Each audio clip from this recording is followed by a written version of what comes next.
The Badge to the Bone podcast contains adult language, mature themes, psychological nudity. Viewer discretion is advised. The opinions expressed here are ours and ours alone. Buckle up.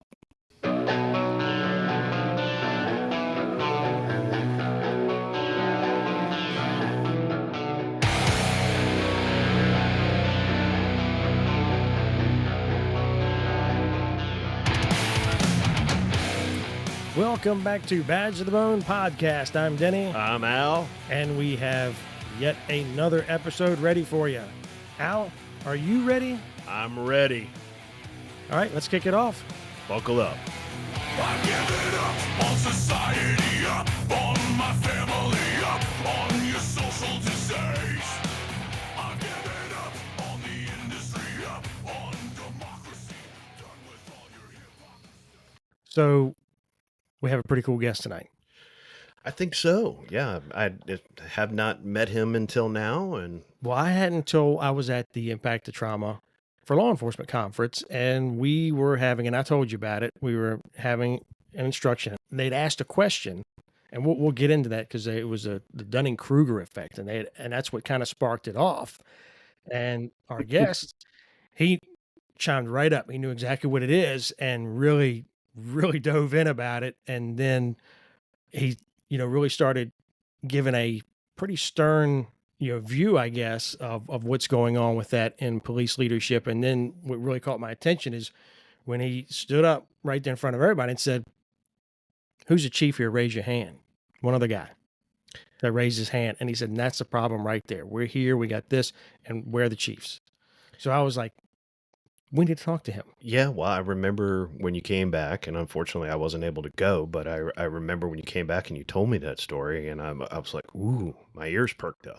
So I thought that was great to have a police executive leader, a chief, recognizing that and speaking on it was awesome. So, without further ado, we have Chief Handley here from Buena Vista Police Department, and we had to practice the pronunciation there.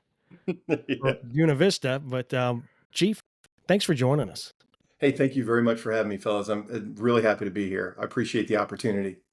Yeah, it's awesome. We are excited to have you. And, really, I think maybe we can just kind of dive into how we linked up. And that's what the conversation was that Dunning-Kruger effect. Yeah, man. So all right. So I'll add this before we even kind of get started for listeners. I'm a bit of an academic nerd. I'm a cop, been a cop a long time. I was a paramedic before that. And before then I was in the Marine Corps. But, my mother always pushed education. And so I've been a lifelong learner. And so sometimes I tend to go really into the weeds. Just stop me right there when you're like, hey, yo, man, that's great. Nobody understands what you're about to say. So just, let's move on to something else. Like, what's your favorite beer? I'm good with that too. Your favorite movies, I can talk about that. But so the Dunning-Kruger effect is actually something that I came across in my own reading. And it's kind of a simple concept. And any of your listeners, you can Google the Dunning-Kruger effect and look at the image. So, right, you have the opportunity to click on definitions or websites, but go to image and you'll see this image of what the Dunning-Kruger effect looks like.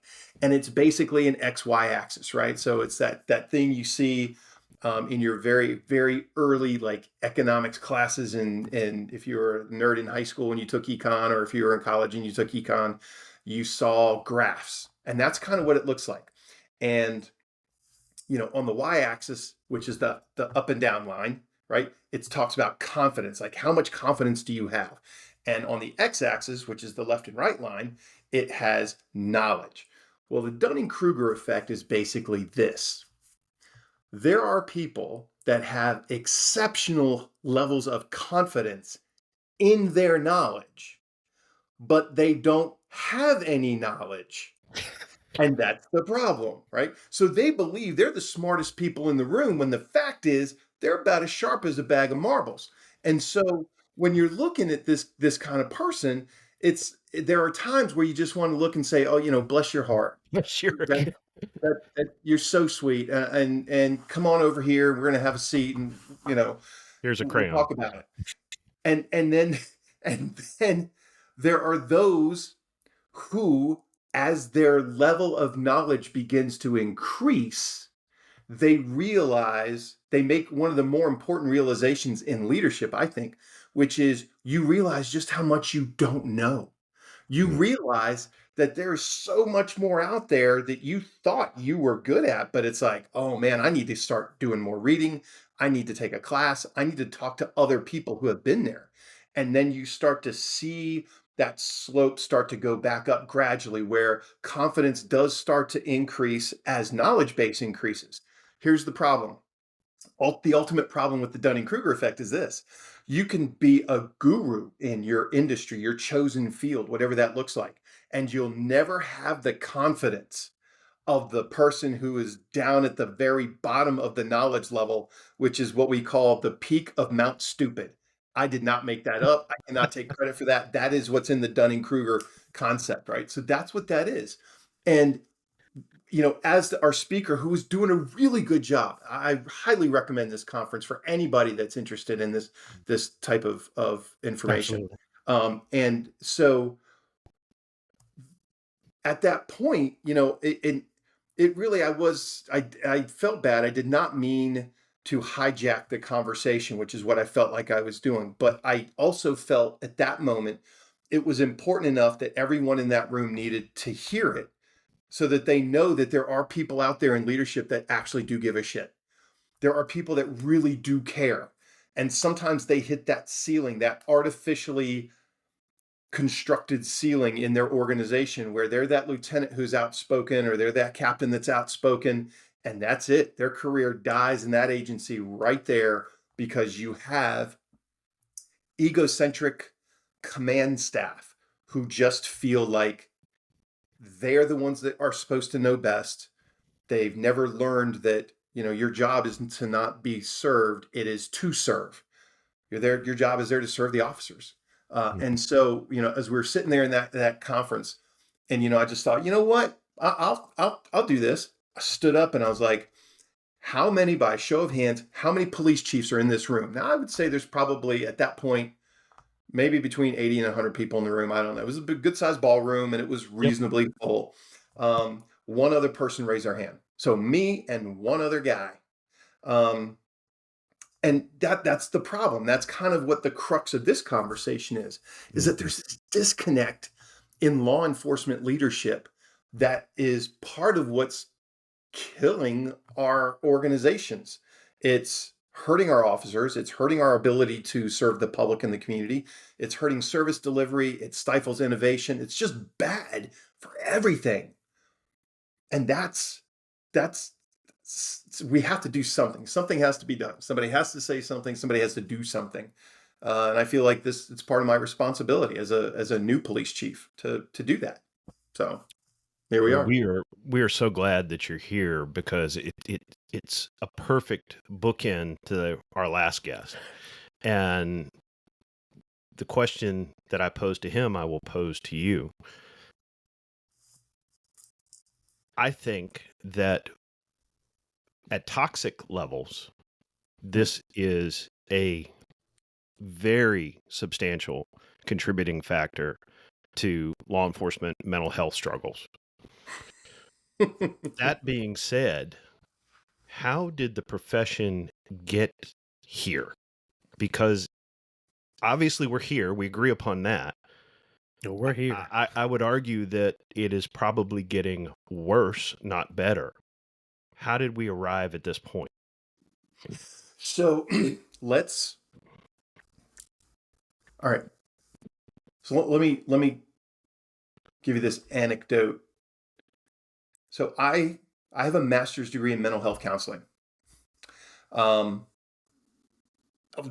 was actually in a MBA program at I was at Old Dominion University. I was at a big school. I love ODU, go Monarchs. I was in the MBA program at Old Dominion University, and we had a significant traumatic event at the organization I was working for. We had one officer who was shot and killed, another officer who was shot while he was recovering at home from a fatal car crash that was not his fault, that had just happened maybe 2 or 3 months before this. Another officer that encountered this suspect who went hands-on with this suspect and ended up getting in a shooting that was like face to face, like they were eyeball to eyeball when this shooting ended up happening. And I was working, I was doing some work with crisis intervention team training, right? So that's how I ended up doing the peer support work, and we did a bunch of stuff. We did a bunch of stuff with VA Leap. Big shout out to VA Leap. If you don't know anything about Virginia Law Enforcement Assistance Program, big shout out to VA Leap. My boy Chris Scallon. Okay, so Chris and I go back. That's kind of how I even got started with CIT and mental health stuff. He's like, hey, you think you'd be pretty good at this? I'm like, sure, I'll try it. And that's how I got started. So after we did all these debriefs, I was like, man, I think I'm in the wrong profession. I think I probably should switch over to mental health. I took one class. I was hooked immediately, started doing my master's work in that. So fast forward to doing some projects, and I'm doing a focus group with officers. Okay. Now this is an anonymous focus group. What we say here stays here, that kind of thing. And I was talking about stress, and it goes right with what you're talking about. We're talking about stress in law enforcement. What's causing us to be stressed?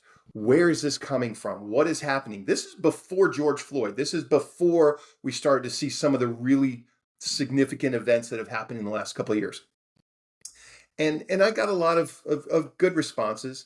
And as we're winding down at the end, one of the officers looks at me and says, everything we say in here stays in here, right? And I responded, yes, this is for my schoolwork. This is not, command staff things. This is completely anonymous. And they said, the biggest stress I have at work is the command staff. Mm-hmm. Here we go. Yeah. They're like, I can deal with citizens. I can deal with the media. I can deal with social media. I can deal with complaints. Mm-hmm. What I feel, and here's when we talk about trauma responses in the brain, right? We go down to the biological response that we give when we're involved in trauma. They're so worried about the command staff stabbing them in the back or throwing them under the bus, whatever quote you want to use with that they're paralyzed with fear to work. Well, this can't happen because we're required to make decisions very quickly in very tense, uncertain, and rapidly changing conditions, right? That's right from the Supreme Court. Okay, so where did this come from? How do we get here? All right, so let's look at who's in charge. Who are the people running these organizations right now? And when I say who, I don't mean specifically by name. We could talk about some great chiefs that are out there, some great commissioners that have just get it, but they're not there anymore. They're gone. Mm-hmm. So who are running these? When we look at gender, age, socioeconomic background, educational background, if we look at this and take a snapshot, what are we going to find? Now, I don't have data that I could sit here right now and spew off about that response right there. But what I can say is anecdotally, which is based on my own observations, working with multiple departments and departments where I've taught, departments where I've worked, other agencies I've worked with, we're looking at generally men, generally white, not always, generally in their 50s, about. Okay, maybe a little older, maybe a little younger, depending on where you go. Right. When you look at that bell curve, that diagram that we all looked at before, it's like we're grading on a curve, the bell curve. Mm-hmm. That's that big section right in the middle. That's where you're going to find the most, right? That's where you're going to find most of them. Outliers on each end, older, younger, different genders, different races, different socioeconomic backgrounds, things like that. So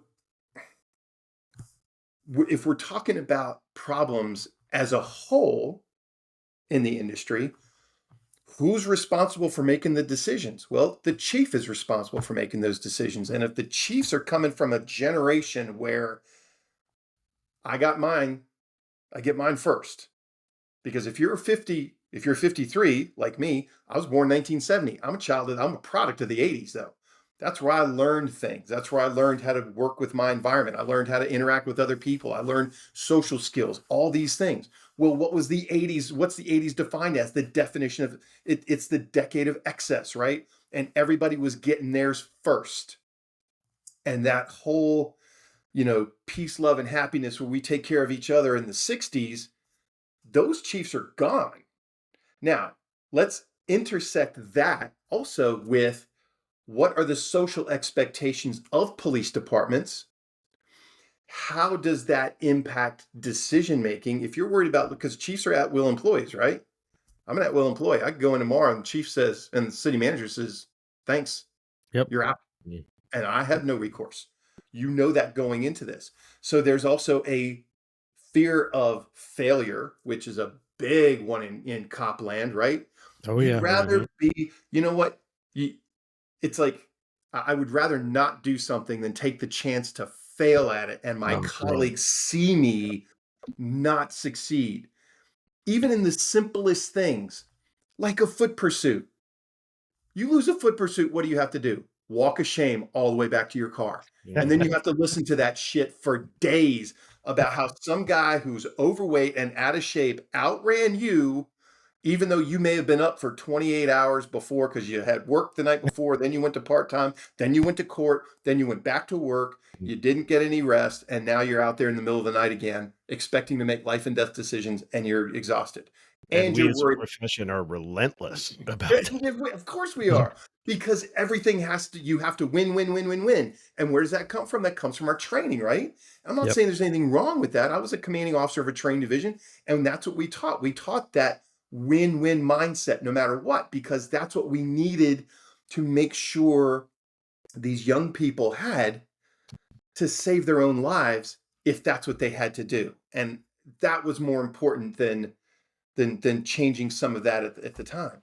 So, if we look at all of the variables that go into how did we get here, we have to start with who's responsible for making decisions, and those are the chiefs. And that's the bottom line, man. They are responsible for most of what's going on. But it's not just them. It's not just their whether they're ego driven or not. There are so many things that you have to take into consideration as a chief. I just think, the question is a phenomenal research study waiting to happen. We had that conversation Yeah. with the last episode, where I personally maintain that the data is probably out there to support this. The data is out there to show that we are creating a lot of our own mental health problems. It just hasn't been collected. And I could agree with that. As a person who is a data-driven decision maker, and continues to go to school and do research projects and do these things, I would submit that it wouldn't be that hard to figure out. You could probably get demographics from chief executives at law enforcement agencies without getting too personal to them, so they would still be willing to answer, and then ask what their concerns are, what their fears are. Not concerns, because if you ask, well, chief, what's your concern? Oh, recruitment and retention and budget. Okay, that's the same bullshit you hear from everybody. What really keeps you awake at night? Dear God, I just don't want one of these young people to do something stupid while I'm not there. Okay, well, how do we fix that? How do we change that? How do we help them know better? How do we help them learn? Now, I will tell you, we talk about generational issues. And one of the things that I know listeners would say, and they'll stick to their guns on this one, the younger generations just don't get it. They're entitled, they're this, they're that. They're not as tough as we used to be. I remember in 2000, when I started my law enforcement career, after being a paramedic and after being in the Marine Corps in the 90s, And officers looked at me and said the same damn thing. Yep. Mhm. Yep. Yeah. You don't know what it's like to do police work. I'll tell you what it's like. You guys think you know everything and you just want this and you want that. And there actually is data to support why people coming into police and law enforcement now behave in a manner that they do. And I'm not going to say that it's all one factor, but when we talk about access to information and instant gratification, we talk about the internet, right?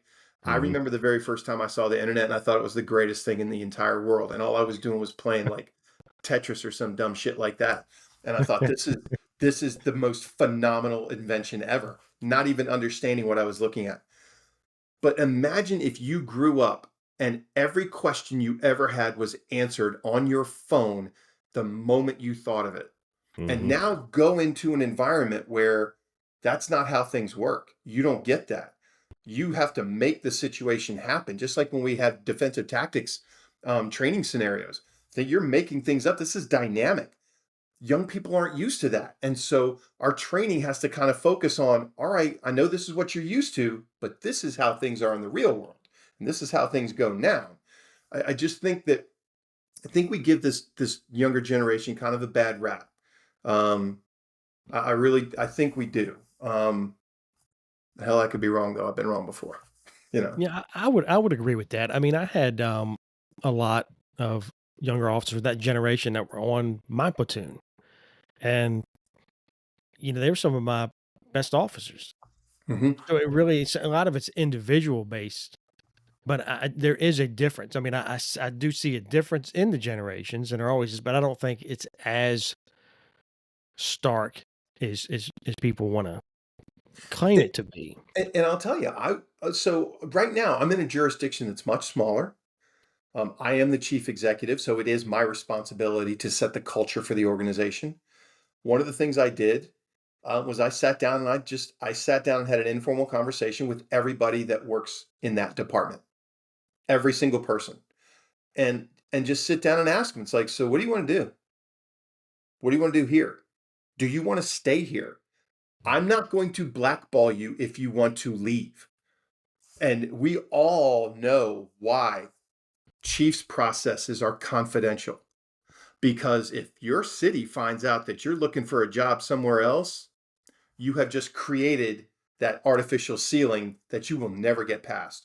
Or if you are a chief, you don't have the protection of civil service or a union that can assist you with that, you may be gone. So, what does that say about trust? And trust is the basis for relationships, and relationships are the basis for good police work because it's our relationship as an organization with the community that they trust that we're doing the right thing on their behalf, even if sometimes it looks a little rough, because it does. That where is that trust? And so again, if the chief can't even trust his own boss, how's he going to trust the officers? And if the officers don't feel trusted, why are they going to want to go out on a limb for the chief? So it's this vicious cycle. And I don't have all the answers to it, but I'll tell you what, man, the officers that I work for, I've got some young people there, early to mid 20s. They are the hardest working, hard chargers that I've seen in a long time. They want to do a good job. They just don't know how. And so we train them, we teach them, we mentor them. When they make a mistake, we don't beat them down. Mm. I think when you go back to Chiefs culture, if let's say, and let's just say for shits and grins, that the bulk of the chiefs that are running departments right now are that demographic that I described earlier. When they were growing up, what happened when they made a mistake? I know what happened when I made a mistake. If you got a dad in the house, which I had a stepdad, man, you just did not want that mistake to come to light because you knew what was going to happen. And so that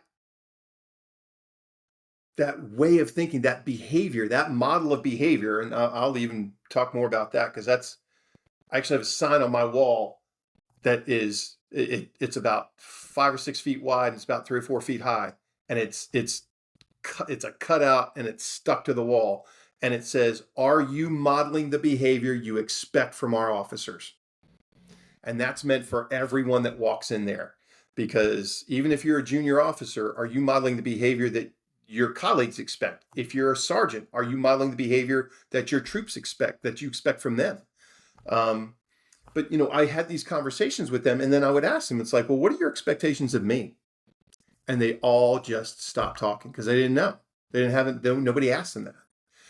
And it's so important for the chiefs to find out what people expect, because if you think you're going to change the culture and you have this great idea and you're going to move this organization in a direction that is beneficial for the community, that's effective as a police department, you may create something that nobody wants. It may be great, but nobody wants it. So it's worthless. It's the same when you're creating a strategic plan for your organization. You can't create a strategic plan if you don't ask the community what they expect from your department. You have to go out and listen to them. And that might be difficult for some people because they're going to say some things that you're not going to like, but you may need to hear it anyway. So, Man, no, go ahead. No. No, I was going to say that's a really good point with learning the expectations of your folks. And I don't think anybody has, mentioned that so far here. I think that is pretty big because it is true. You could certainly create something that nobody's excited about, but yeah, I think Chiefs do it every day, and they do it. And that's where I think that's part of an ego thing, and it almost kind of goes back to that Dunning-Kruger effect. Is the chief of the organization believes that they are smarter than everybody there. They know better. I know what this organization needs. I know what we're supposed to be doing. I know what's best for everybody here. I know what's best for the community, and they think they have all the answers, and they don't. Well, they just don't. It involves really 3 things. It involves self-awareness, emotional intelligence, and humility. You got it, brother. You're right. Yeah. And if you're lacking one or more of those things, you're going to have a very, very hard time implementing what you just said. We work in public service. It's in the name, service. Mm-hmm. And as the chief executive, your job is not to be at the top of a pyramid. Your job is to be that base layer that supports everything else that comes over it, right? And so that is why a chief's job, this is a burden. It is not, and it is a privilege to serve. But you do not have the right to get more. You do not have the right to have the corner office. You do not have a right to have a take-home car. Are those privileges? Sure they are. Are those perks? Yes, they are. And they're consistent with the job. But that's not what the job is about. The job is about leaving something better than you found it, or creating something that is bigger than yourself, and being a part of that group. So that when you look back 10 years later, you're like, man, I was part of the team that created that. You don't say, I built that, because you can't. A chief can't do these things. They just can't do it. They can't do it all themselves. That's being humble too. And that's where it goes. So when you talk about humility and emotional intelligence, those are prerequisites to be a chief. Not even a great chief, just a chief. Now, you can occupy a position and call yourself chief, but you're never going to be a chief. And you'll know when your officers are buying into your culture change very easily. Listen to them. They will start using words and phrases and language that the chief uses. They will start behaving, and they will start creating they'll start behaving in a manner that the chief behaves. When they have adopted that person, whoever they are, whatever they look like, whatever their policies or politics, when they've internalized that person is no longer the chief. That person is their chief. And when you can achieve that, you have done some good work. And that is not easy. That is never easy. No, that's definitely tough. But it's not unattainable. No, Certainly not unattainable. no, No. it is attainable. It's not easy. There's Nothing that's being talked about here sounds even remotely unattainable. No. It's not. So here's the thing. Leadership is simple. It's not easy. Hmm. And I can't take credit for that. That would be Admiral Bill McRaven. Phenomenal writer, great speaker. If you've never looked up Bill McRaven's work, just go to YouTube and type Bill McRaven, make your bed. And you'll see his commencement speech from Texas A&M. Fabulous speech. Very simple. Making your bed. I know that. Very simple. Make your bed. That. Yep. Make your bed. Very I simple. apply that with my 10-year-old son every Sure. day. Sure. But Much to his consternation. and at that, as long as we're talking about somebody like Admiral McRaven, here's the thing. If you go back 50 years, 60 years to when they were talking about when it was corporate leadership, when it wasn't even called leadership, it was called management, right? It was just management. You manage people, you manage assets, you manage a company, which I think now we are more deliberate in our language, where we lead people, but we manage assets. I manage a budget, but I lead my officers. The writers that were coming out of those times were already saying all of this. Nothing we're talking about is new. If you go back to Robert Townsend, if you go back to Douglas McGregor, if you go back to Peter Drucker, if you look at any of their work, it's all the same stuff. Know your people. What are their expectations? Create a plan, create a vision that you share with people. Exercise humility, understand emotional intelligence, and be able to reach and connect your people because they're the ones doing the work. I used to tell every young officer that was moving into leadership, that was becoming a sergeant or a new lieutenant, I would always tell them, like, look, you're not going to be able to do the work. You can't.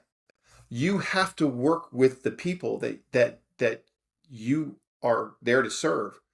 They're the ones doing the work. The officer on the street is the most valuable asset in a police department, period. It is the most valuable thing a police department has, is a independent, critically thinking person that is out there on their own, making decisions, helping people, without that somebody over their shoulder. That you can't get better than that. But you're not going to have that if you don't take the time to invest in them as people. That's why police departments all have the same problems, because they're mostly people, right? When you look at police budgets, what do 95% of the budget goes to what? Salary and benefits. The last 5% is really when you're talking about training and equipment and classes and things like that. So what do we spend the most money on? People. What do we invest the most in as chiefs? Training and equipment and accreditation and shit like that, instead of the other way around. Man. That's not to say you shouldn't be training your people. I'm not saying that. Sure. But I know of chiefs that spend a lot of time themselves going to trainings that they don't really need to. And I get it, sometimes trainings are in really cool places. That's fun.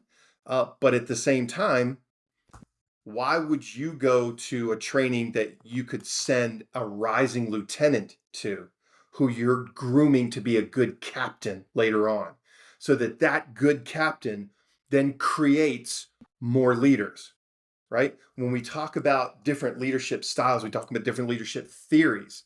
right? We talk about transformational leadership, which I'm sure you guys probably heard of. You know, transformational leadership, the purpose of transformational leadership is to create more leaders so that when you're gone, you will have left that place better than it was because you created good people that are great caretakers for the organization. So, No, I think that's huge. I mean, I always talked about that with that succession, having that, if you leave today, this place doesn't miss a beat mhm. and picks up right where you left off. It's in a better spot than it was when you got it, and it just keeps driving forward. But it doesn't seem like that happens. They don't prepare for it, and then Yes. you end up starting all over again. Why do you think Constantly. that is? Why do you think it is that people don't want that to happen? They're threatened that they're going to prepare somebody to replace them, or they're going to be Mhm. shuffled out. It's all jockeying for position, and Mhm. I've got to hold my position. Self-preservation. That's I gig a lot of leaders on self. They're overly concerned with their self-preservation Mhm. as opposed to putting myself out there to make the agency the best it can be. Exactly right.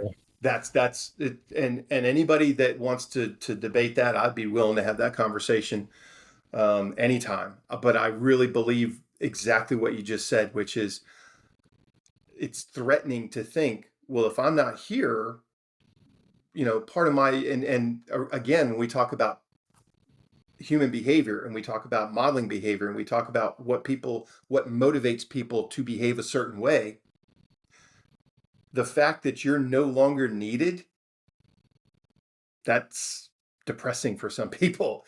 Sure. And on top of that, when we talk about identity, right? So police departments breed identity crises. We create this thing where it's like, hey man, law enforcement is what we do as a career. And yes, we in the academy, we train from the very beginning. The people you hang out with will be different. Your circle of friends will start to shrink. Some of the people you hung out with in college or in high school or before you got here, they're no longer going to want to be with you. And you're going to have to kind of make some hard choices about that. And then, we've got thin blue line stickers on everything, and we've got cop culture, and we've got all these things. We build this identity so that when you are a young person trying to find your way in the world, and this is your very first job, this is what it is. You're a cop. You're a cop before anything else. And we take pride in it. And I'm great with career pride. I think we make a mistake. I think we do a disservice to our people as leaders when we let them know, or when we don't let them know, I should say, one day law enforcement will be done with you, whether you want to be done with it or not. We are just passing through these organizations. My department, my current organization, founded in 1892. The chiefs that came before me are pictures on the wall. One day I'll be a picture on a wall. People will Mhm. not remember who I was. They will not, there won't be this great lasting legacy, not at the department, but there can be a lasting legacy with individuals. And by that, I mean this. If we are honest with our people, if we are teaching them how to be better than us, if we are telling them and pushing them to be better than we are, it's almost like we're taking on a parent role with these officers, right? Every parent wants their kid to have it better than they did. As a chief, I want my officers to have it better than I did. I want them to be smarter. I want them to be better trained. And what I'm already seeing in the very short tenure that I have here is that message has taken hold. And I want them, as they're growing up and creating their own police identity, to understand that's only one part of them. It's not everything. You're still a father. You're still a husband. You're still a mother. You're still a whatever you are. There's more to you than just what we're doing here. And I think that when we look at generations of police officers, kind of like, that have been around that 20 plus mark, that 20 plus year mark, especially when you get to the 30-year plus mark, that's all they know. That's all they know. Here's another research study I'd love to find out. And this would have to be like through the National Institute of Health or something. How long, what is the average life expectancy of a career police officer after retirement, and is it correlated with the amount of time they've served? Example, if you've been a police officer for 20 years and you pull the plug and you're like, that's it, had a great time, had enough, I'm going to do something different with my life. Should you have a longer life expectancy than someone who says, I was a police officer for 38 years, I loved it, I've done this, I've done that, and they retire, and 5 years later, you're reading their obituary? I mean, I don't know. I think there's actually some information on that somewhere, maybe not so much with their years, but I believe there is some. There We'll have is to dig. data on that. It wasn't correlated exactly Sure. the way the chief was talking about it. Right. But the takeaway is it's pretty short compared to the rest of the population. It is, but I think one of the things they cited was that you encompass yourself so much in that law enforcement identity, and you're running at that high level for so long, and then you get out, and that's why they say it's so important on retirement that you have other things you do, because what happens is these folks retire, and they go from making decisions, doing things, high stress, high sense of purpose, high sense of meaningful to the organization and all those things. And then they leave. Now you're just the average Joe on the street, and they don't have anything to fall back on, nothing to do, and their health just declines. And I don't think, but yeah, I think there definitely needs to be some solid. And there's very solid data on when we talk about health issues. Since we did touch on that, there's decades of research on higher levels of cardiovascular disease, higher levels of other types of lung diseases, higher levels of mental health issues than in the general population. Just like you said, yeah, it's greater in our industry. It is greater than in the general population, which creates a need for additional research. And there's so much out there. And so here's another issue with our culture, is that this research, this data is out there. It's waiting to be dug up. How many police officers are going to anonymously respond to a survey put out by their department that says, this is for information purposes only, we don't want your ID, we don't want to know who you are? How many police officers realistically are going to respond to that as a percentage of the whole department? A single digit percentage, maybe. Very small. Yeah. The ones that are on their way out the door that know, it's like, fuck, if they find out who I am, I don't care. What are they going to do? Put me back in patrol? Okay. I think patrol just gets the worst rap ever, because that's the most fun I've ever had. That's where, that's where police work is. Now, I loved investigations, and don't get me wrong, but people get a bad rap about going back to patrol from a specialty. And I tell you what, every time I went from a specialty back to patrol, if I got promoted or something like that, it was just so much more fun. It was so much more enjoyable. You have such a better impact in the lives of your officers. And then as you go up the chain, the hard part is that you don't get to do that as much, because you have to take care of so much other stuff, which is why being a chief is not a right of all of these benefits. It's a burden, because if you want to stay connected to the troops on the street, you have to make extra efforts, and it takes more time. You don't get an 8-hour workday. You don't even get a 12-hour workday. You have a 24-hour workday for the entire tenure of your administration. And part of that has to be spending every day, staying connected to the officers and asking them, how are you? What are you doing? How's your wife? How are your kids? Going to events where you are out of your official capacity and letting people see you as the chief, as a father, as a husband, as a grandfather, whatever that looks like. It's important to be vulnerable. It's important to be open and honest. That, I used to tell officers all the time, look, man, I have messed up a lot of things in my police career. I've never fabricated anything. I've never lied in court, nothing like that would violate our ethics, which is just a core shattering idea for me. I can't even understand how that happens. But you make mistakes because you think you're doing the right thing at the time, and you go back and look at the policy and you're like, I wasn't even close. I really screwed that up. And you pay your tax, whatever that looks like. And I would tell officers all the time, I'm like, look, man, don't worry about it. Once the sting of your first suspension wears off, the rest of them really aren't that big a deal. And they would look at me like, what? I'm like, oh yeah, I remember the first time I got suspended.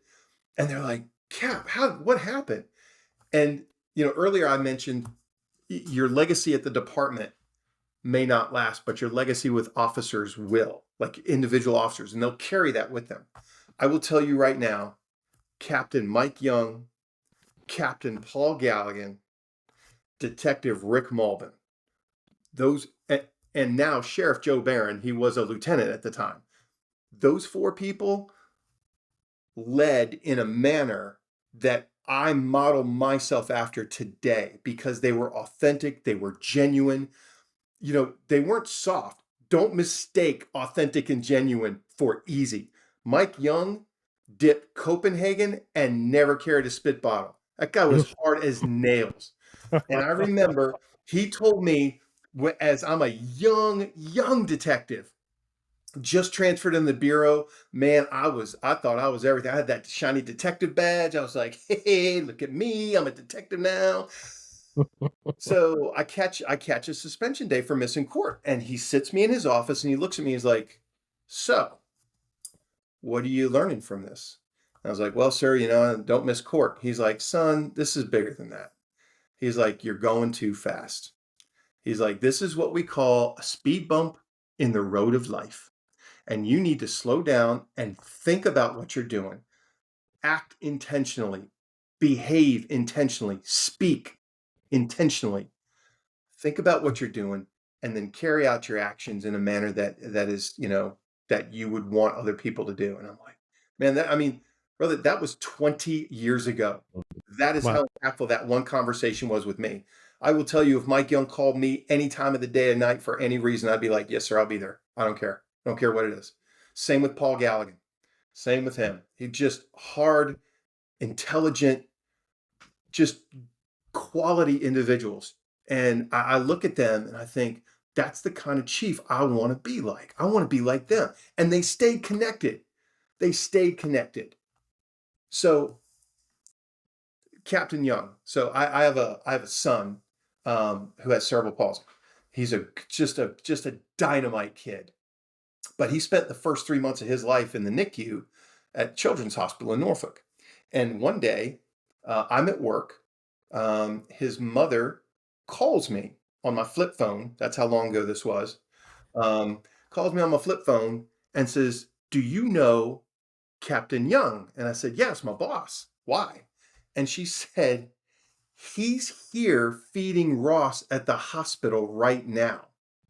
Oh, wow. He knew that I was going through this medical issue, and I was still showing up for work. I was still carrying my caseload, and he was on field command. It was on a Sunday morning. That's why he was working. He was on field command, and he goes up to the NICU at CHKD to see my son. I was like, that's it. That's the kind of guy I want to be like. And I think we lose our way as chiefs, move up that chain, and there's more and more responsibility. Yes, there is. There's more and more expectations. The decisions are tougher. They impact people on a much more interpersonal level. There's politics involved. There's a lot involved. But you know what, man? You knew that when you applied for the job. So you don't get to complain about it. You can vent to your colleagues. You can vent to your spouse. You can vent to your dog. But you knew that going into this. You do not get to say, well, I shouldn't have to do that, because you knew it. And if you don't do it, you're doing a disservice to your officers. And that's going to play out later when they have to make critical decisions at moments that there's nobody there to tell them what to do. They will at least act ethically. They will act morally. They will act in a manner that they believe is the most responsible thing they can do. And that's all we can ask of these officers when they're out there on their own, understaffed, right? Overworked. That's all we can ask for them, is to try and make those decisions. But they won't do that if we don't model that behavior for them, if we don't show them how much we care. This is kind of going Jerry Maguire, right? Like, fewer clients, more interpersonal. But that's where the disconnect is coming in. And as I stood up in that conference, and I'm like, this is what I'm talking about. Chiefs are the ones that need to know this. That room is filled with officers on the street, the ones who are having mental health issues. They're in a trauma conference learning about trauma that they have. They already know it. The Yep. Chiefs do too. That's the secret they don't want you to know. The Chiefs do too. None of us are unscathed. None of us are unscathed. We all are carrying our own baggage. They just don't want to admit it because in our generation and at our level, they think, well, that implies weakness. No, that implies vulnerability. Okay? That's not the same. And we have got to change this mindset at the Chiefs level, because officers are not going to stay in law enforcement long enough to become chiefs and change it if we don't do something now to keep them involved and interested in serving the public. Rant Yeah. over. Sorry. Yeah, true. I mean, I think you are preaching the gospel, and Yeah. and I there's not a single thing that you've said that I disagree with. It's great to hear it from somebody at that position right now. And That gives me an idea that there are chiefs that are getting it. Unfortunately, there's a large section that are not, but some are. So that makes me have some hope that maybe there are some slow breakthroughs here where people that are getting this and understanding it are getting in the positions to make some of these changes. I can cite those people that I had as leaders in my career that modeled everything that you just talked about. But the thing that I hear from my friends, from my colleagues, that I experienced from myself, unfortunately, was that there seems to be a larger percentage of leaders that go the other direction, and it's disheartening. It is. And so to the younger officers that I talk to, and I still, I made it a habit to be a mentor. When I was asked, so I was at my promotional interview for captain, and I was asked, what do you think the problems with the organization are? What do you think the challenges, not problems with the organization, what do you think the challenges in law enforcement are? And of course, they were looking for very standardized answers. And one of them is recruitment and retention.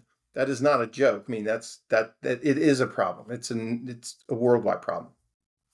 And the follow-up was, and what are you doing about that concern? And when they added that part in, I was like, here we go, brother.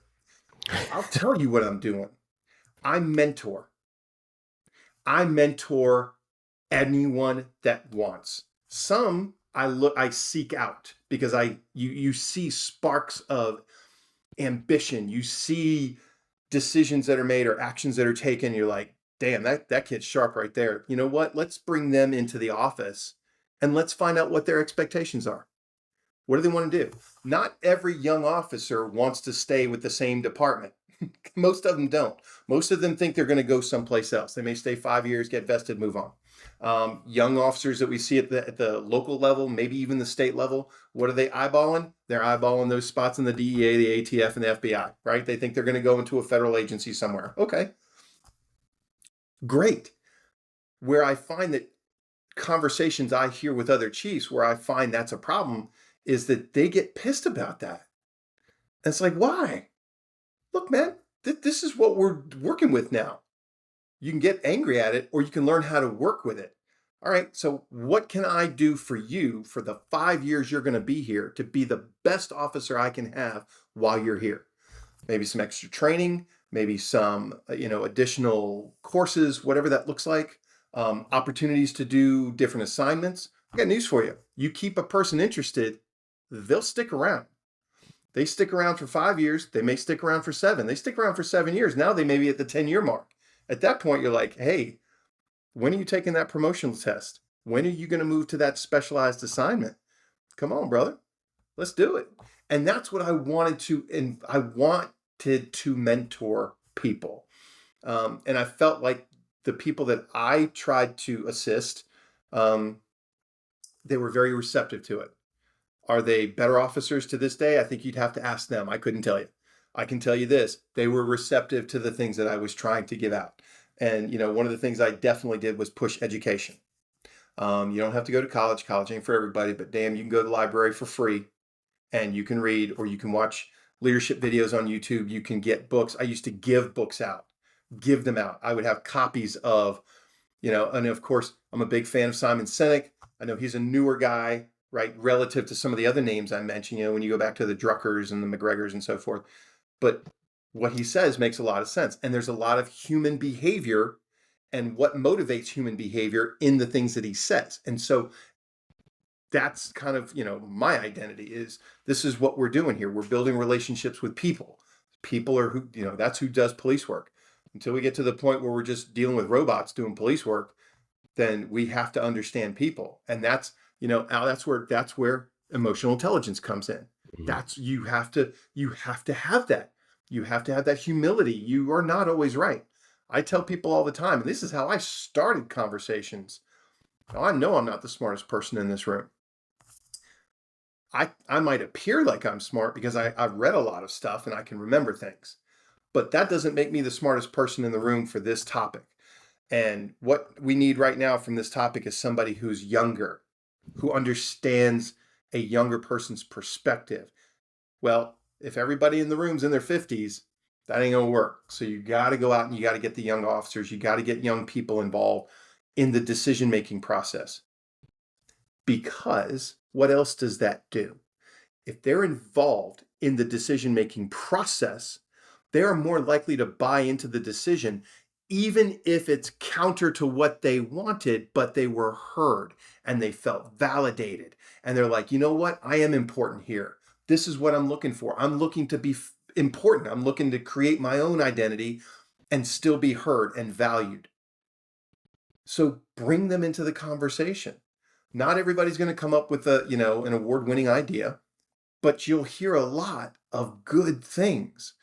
And every time I've done this, one of the things that's always been this benefit is I wasn't even asking you about this topic over here, but you just mentioned something that has now piqued my interest, and I would like to know more about it. And so what I've started doing is saying, I want to know more about this, and I want you to tell us. Not today. I want you to learn as much as you can. Do you know how to use PowerPoint, kid? And of course, they're off the charts with all the stuff that we never had before. They're like, yeah. I'm like, here's what I want you to do. I want you to come back in here this time next week, and I want you to give us 30 minutes on this topic and tell us, if you were the chief of police, how would you do it? No holds barred. Money's not an issue. Politics aren't an issue. Doesn't matter. Just tell us how you would do it. And I've had great success with that. I learned that in the Marine Corps, guys. If you ever want to know the fastest way to do something, ask a private. Because if you got to build a sandbag bunker or you've got to assault a hill, they'll be like, I don't think that's a good idea. I think we should do this. And more often than not, they're correct. Because they're the ones doing it. Sure. They're the ones doing it. So we're talking about leadership, right? We're talking about leadership learning and leadership examples. There's a former naval captain out there named L. David Marquet, wrote a book called Turn the Ship Around. The basis of this book is about intent-based leadership. It is not asking the commander what to do. It is telling the commander what you intend to do and then doing it, right? And so there's some more to it than that. There has to be a competency establishment, things like that, blah, blah, blah. But the idea here is that it pushes decision-making down to the level where action is actually happening. A chief making a decision about something that should happen on the street is a mistake unless that chief is on the street. You can make a policy that kind of guides an organization, but you can't say officers should do this. Because the last time I was in a police car doing patrol work in the middle of the night in my last jurisdiction, it's been a long time, man. I don't even know if I'd know how to log into whatever they're using anymore, quite honestly. I was still using the little tiny green MDT screens. That was what I was using. Right now they've got the laptops with the maps and the this and the that, and it's like, damn, I don't even know how to log in, dude, but I got a radio, I got a gun, I got a badge, I got a notepad, and a flashlight. I can do police work with those things right there. Just let me at them. But that's where the back to this disconnect, the idea of a disconnect, the disconnect between chief executives who should be looking at things from a 30,000 foot view, but they're micromanaging down to the individual officer. And that is just a huge mistake. I've seen assistant chiefs who said, no, this person's going to go from here to here. That is not your business. That's why you have captains. That's why you have lieutenants. If you can't trust them to make good decisions, why did you promote them? You did that. Oh my gosh. Oh, here we go right there. I mean, Yep. I have personally witnessed a situation that I was left questioning why there was any chain of command whatsoever, because the chief made every decision, right down to the color of the cars and who was going to get what car. And I mean, it went to that, it got that granular. And, not only does it just suck the oxygen out of the room and tell the whole organization, including the people that you ostensibly have promoted, that they don't matter. It also literally drives the organizational pace to a halt. You can't get anything done, much less get it done in a timely manner.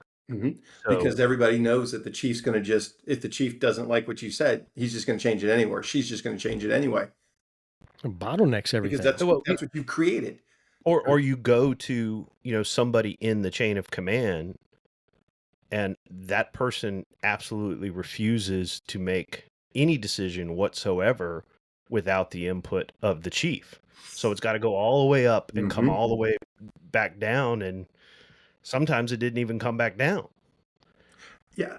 And it's paralyzed. How frustrating is that when you're the motivated person trying to get something done, and you can't, because someone who hasn't done your job in 15 or 20 years is away at a conference, or they're doing something else, or they're at a city council, and not that those chief things aren't important, but that doesn't work.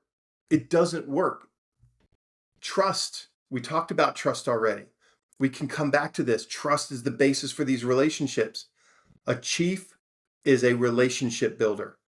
They have to have vision. They have to be visionaries. They have to be able to see beyond the horizon and try and position their organization so that a year from now, 3 years from now, 5 years from now, they're in a good position, a better position than they are at that moment.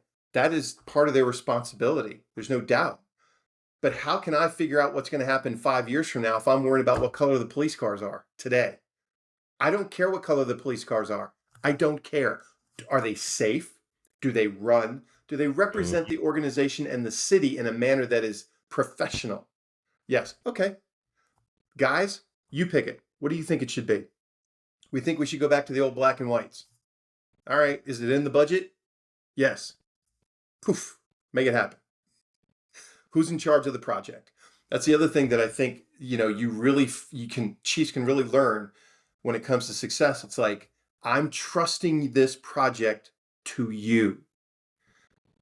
This is for our organization.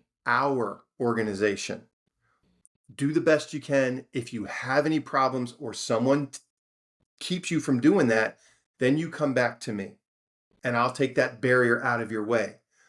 Okay. I used to have this great sergeant in homicide. His name was Danny Williams. And Danny Williams would say, and he was a good country boy. And Danny would be like, don't make me have to put my stripes on. Because if I have to put my stripes on, things are going to get ugly. Yes, that's true. That's true.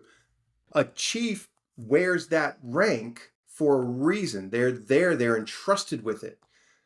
Every so often, you got to use it. You got to put that rank on and go out there and be like, my troops need this, and I'm going to fight for it. or my troops are trying to get this done and you're keeping this from happening. Now, and it doesn't happen every day. It does happen often enough that it's something you have to be aware of. But that trust, man, and if you promote somebody to a position of mid-level leadership or higher leadership, and you just kind of, for lack of a better word, you just castrate them, and they'll just sit there and they'll wait for you to just tell them what to do. And now you're paying $60, $80, $100,000, $120,000 in some cases for somebody to just sit there and do nothing when they're getting paid to make tough choices, and they don't do it. And Chiefs got nobody more but themselves. I had a debate on my age that we used to have some of those issues where you had some supervision that got promoted that were just, had a hard time making decisions and really, and sometimes they would get put into these safe positions. And I remember asking, and I used to talk to my dad about this. My dad was 43 years. He was a sheriff for a long time. Mm-hmm. And I used to pick his brain because he was at that different level. And I said, why are they going to put this person that everybody knows, they're having a hard time making decisions. They're not strong in a position. He's like, well, what happens is they don't want to make the hard decision, and they put them somewhere they can survive.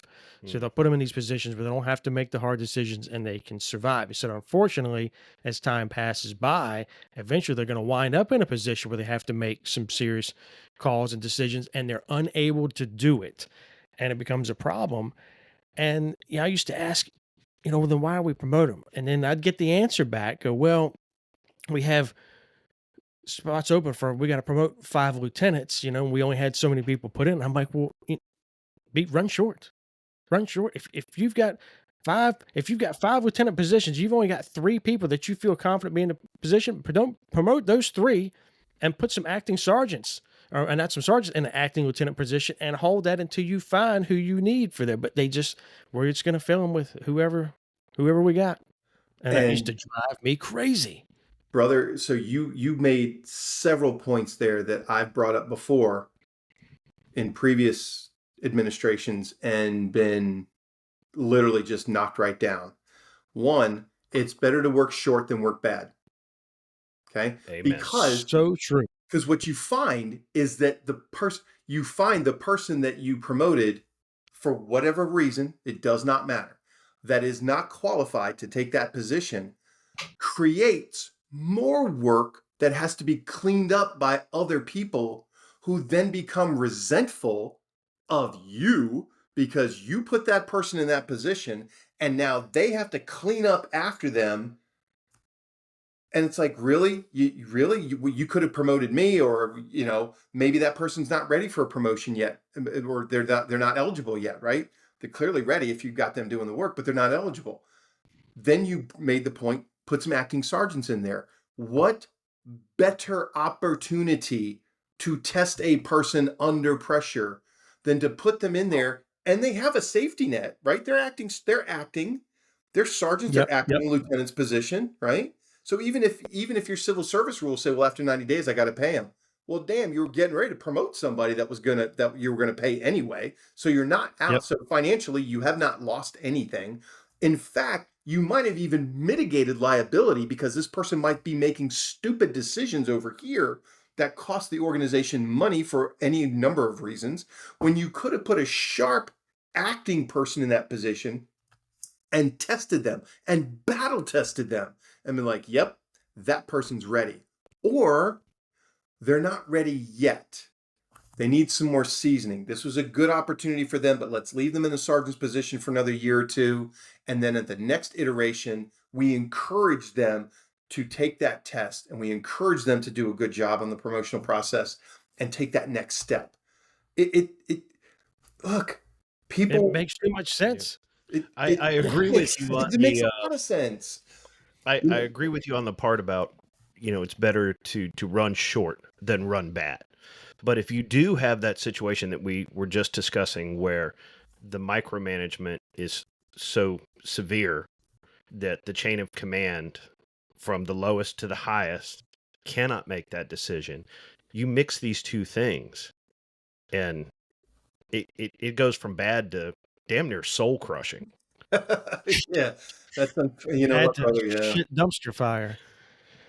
yeah, yeah. You know what? The strongest steel is forged in the fire of a dumpster.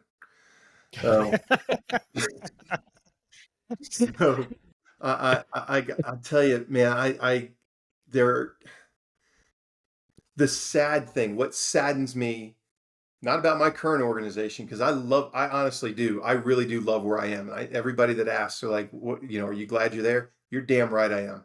I feel lucky. I feel lucky that I've been bestowed with this privilege to work with this group of people and to teach and to lead and to be a part of a city or wide organization. My city manager, I love my city manager. And when you're a police chief, I got news for you. That's important. Oh It's yeah. really Oh important. yeah. We Um, would add that it's probably rare. yeah, I love my city manager, and it's and the thing is this: he's got this vision, right? He's got this vision for how the whole city gets to move forward. I'm like, hell yeah, I want to be a part of that team. Nobody wants to be look. Nobody wants to be a part of a team that sucks. Unless it's a team that has potential, they just need practice. They need training. Every team goes, every dynasty goes through its growing stages. That's where I am, where they're just a diamond in the rough, man, just waiting to come out. And this department that I'm working with is like that. But I believe that this department is not a stepping stone for me. One of the very first things I wanted to make sure was very clear to them is that I'm not using this as a springboard for another organization. And I know sometimes chiefs do that, and that's unfortunate. It does a disservice to them. It does a disservice to the organization because chiefs are like, or, the officers will look at them and say, they're just passing through. And they will almost dismiss Yeah. them with the wave of a hand immediately. Like, yep, 5 years from now, that one will be gone. A new one will be in, and we'll be doing new patches or new policies, or now we're wearing hats when we weren't, and whatever it looks like. We'll change the colors of the cars again. I don't know. Richmond City PD. Yeah, we went through all that. Yeah. But but but it's important. It's important, even if you know what, and even if a chief is doing that, even if a chief is like, look, be honest. Look, man, this is my first gig as a chief. I'm still young. I plan on going somewhere else at some point. While I'm here, I'm invested in what's going on. So tell me what it is I can do for you. What do you want out of your chief? And that question has to be asked to every single person because you are their chief. You're not the chief. You are their chief. And that's a lot different. That's a lot more, it's much more personal. And let's face it, we make decisions that can change people's lives forever. You got to get through the bullshit quick, and trust has to be built. And it's the chief's responsibility to do that. It is. It is not the officer's responsibility to find a trust in the chief. It's the chief's responsibility to create an environment where the officers feel like their job is not in jeopardy every time they make a decision, where they feel like they're trusted, where they are valued, and where their interests are important to the organization. That's not to say, because I know there'll be people listening and say, well, what are you going to do? Give everybody raises? Nope, can't. I don't have the money for that. But you know what I can do? I can find other ways that are important to them. I can find ways to compensate them that I have control over that may not be financial, but are equally as important. But I don't know that if I don't ask them. Ask them. That's why it's so vitally important to get those expectations in both directions. Man, Chief, I know folks that are listening to podcasts can't see us, but if they were, me and Al, we look like bobbleheads. We're just constantly nodding. It's just everything going. We're just like, yep, just nodding. And it's absolutely right on point. and again, these are all simple concepts. There's nothing I'm saying here that takes a rocket science degree. It doesn't take a PhD. It doesn't take anything like that. It just takes, not thinking about yourself all the time. Thinking about what's best for the people that you're working with to help make their lives easier, because we are public servants. But it is difficult. It is a burden. I mean, it does require more time. It requires more thought. It requires you to be vulnerable, and that's scary. That's scary for people who aren't cops. Yeah. Even more so for those of us that are. So Man, well, we've been going for quite a bit. Sir, you like Denny said, we're sitting here like bobbleheads. You're truly doing the Lord's work. I'm very happy to hear some of the things that I've heard tonight. Yeah, Well, I think your agency's lucky to have you. I really appreciate that. Thank you. That means a lot. Thank you. But and we definitely support y'all. Hope you know that we're going to be thinking about y'all. I think you have a lot of great things coming for Buena Vista PD. Thank you. Oh, Thank yeah. you very much. And I appreciate that you're approaching it from a servant leader standpoint. Mhm. But you talked a lot about data tonight and research and things like sociology and psychology, and I kind of get all nerdy about that stuff myself. So Oh yeah. I enjoy hearing that perspective. So thank you. Absolutely. I really appreciate the opportunity to be here. This was a lot of fun, and I always enjoy having conversations with people, even people that, even if people do have different perspectives, especially if they have different perspectives, but if they disagree, I should say, with what I'm saying, I'm certainly willing to listen because I don't have the monopoly on all the good ideas. Other people have good ideas, and I may not even understand them where I am in my education right now, right? So this is a great opportunity. I really appreciate it. If you get any pushback and you get people that say, man, screw that guy, fine, I'll meet him out in the parking lot. No, I'm just kidding.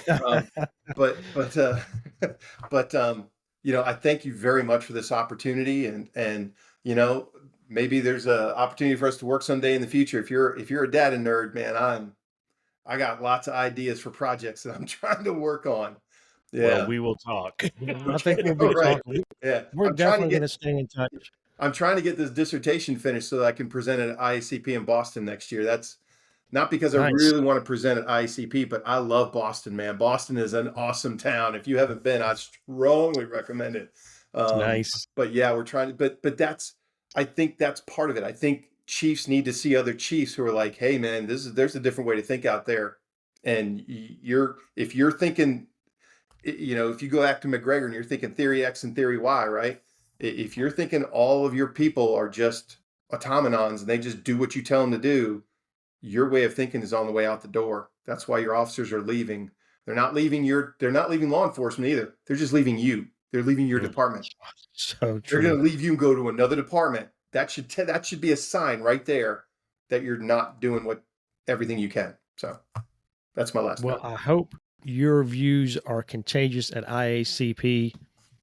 Definitely spread that while you're there, but we're going to stay in touch. Yeah, man, I love 'Cause that. I think we need to stay in touch and maybe hash out some of these ideas. Plus, I'd love to keep up with how things are going on your agency there, and Sure. and we might have to have you on again. All right, brother. Hey, 'Cause, man, I mean, we give can me a talk call. about this so long, we still got more to talk about, so we'll have to bring you back on again. I'd be happy to do it. And I really appreciate this, guys. Thank you so much. It was really good talking with you both, even though I You as kind of well, talked Chief. at you like Thank the you whole so time. much. All right, thanks, guys. Thanks so much for Take coming care. on. All right, you guys take care. Man. I'm so impressed. Oh, man. That was good. I mean, shit. I like to think I don't impress that easily. I'm impressed, and I love the discussions of data. Yeah, no, I mean, that would be just so great to have that. Yeah, And not only that, but encourage you to know that data's being collected, that we're working on it.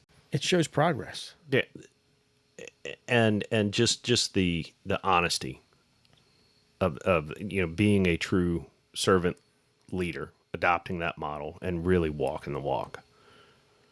Definitely. Yeah, no doubt.